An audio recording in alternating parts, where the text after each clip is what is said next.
ओडिशार 6 अवस्था कर सारे एभली गोटे संकट समय ओडिशा को पुणी थे नवीन बाबू नेतृत्व आवश्यकता रही से कथा लोके मर्मे मर्मे अनुभव कले ओडिशार 4.5 कोटी ओडिया बर्तमान नवीन बाबू आज विजु जनता दलर 28तम प्रतिष्ठा दिवस आज आम बाबा चंदनेश्वर पीठ में भुगुरे निर्वाचन मंडली तरफ अत्यंत आडंबरपूर्ण भाव में पालन कलु।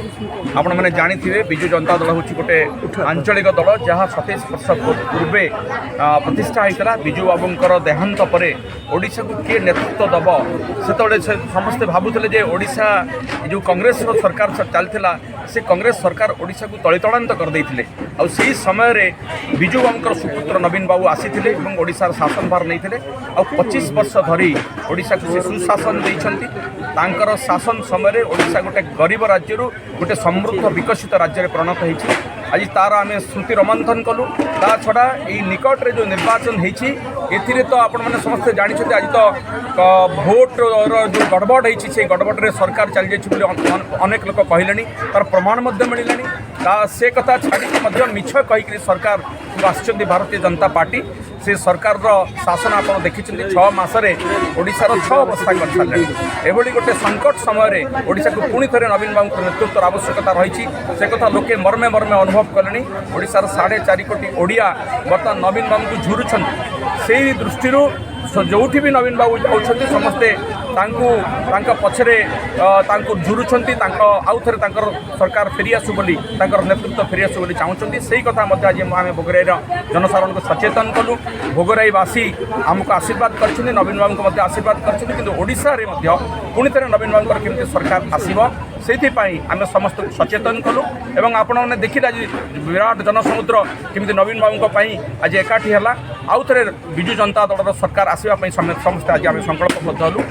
मु आशा करुँची नवीन बाबू पुणी थे ओडिशार नेतृत्व नेबे और ओडिशा को संकट उद्धार करेंगे। आज विजु जनता दलर 28तम प्रतिष्ठा दिवस अवसर में बाबा चंदनेश्वर पीठ में ये जो जनसमुद्र जनसमावेश है लोकंकर नवीन पट्टनायक प्रति क्यों प्रकार भावावेग एवं भल पाइबा ताहा आज ये प्रमाणित है। तेणु आम समस्ते आज ये आलोचन यही कथा रखिलु जे कि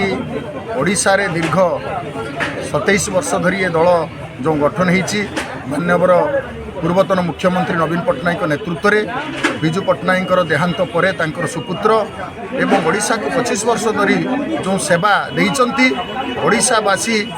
एथिरे बहुत खुशी एवं बहुत माने अनुभवी जे कि ये निर्वाचन अति निकट में जाइथिला सेथिरे जो नवीन पट्टनायक सरकार क्षमता को आसी पारला नहीं सेप्रति लोके बुझिले जे कौ गोटे भूल कौ प्रकार निष्पत्ति एभली परिवर्तन है तेणु सेटा आज लोके बुझीपार ना। तेणु ईवीएम टेम्परिंग हो बा लोकों को जो मिथ्या प्रतिश्रुति देते से माने मोहित होइकि हो जहाँ भूल होता जहाँ प्रतिश्रुति देते तो पालन करें ये सरकार सठिक भाव में चलई पारना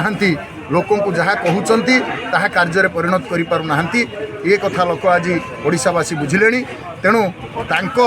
दलर मध्य नेता ते रघुवर सी मंत्री जे कि बीजेपी सी कहले जे नवीन पट्टनायक जो 25 वर्षर सेवा ओडिशावासी कार्य तांको भारत रत्न